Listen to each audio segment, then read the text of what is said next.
Hello mga kamamis! Welcome sa aming mini vlog! Isang linggo na nga pala mula nang itinanim itong pechay.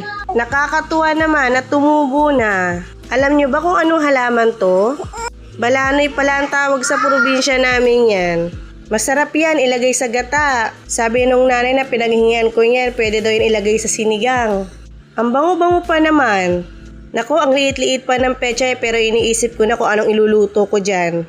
Iniisip ko dyan, adobong pechay, giniling sa may pechay. Sarap-sarap nun. Ito, habang wala pang ulan, naglagay ako ng lupa sa lalagyan. Ayan, pagkatapos ko ng maredy, nagbutas-butas na ako para mataniman ko ng red lettuce.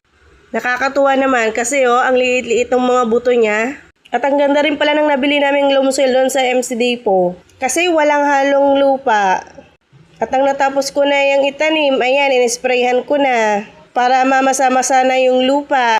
Yun kasi ang sabi ni ChatGPT. ChatGPT yun. Lahat na lang ng mga ginagawa ko. Ayan, kay ChatGPT ko na sinasabi. Sino na dito lahat ng mga nangyayari sinasabi na kay ChatGPT. Ayan, nagising na si baby. Kaya buhat-buhat ko na habang nag-i-spray ng lupa. At si Ate Snowy, nakiki-spray din. Tutulungan niya daw si Mami. Pero tingnan niyo naman yung ini-spray. Yung tiles, naku po.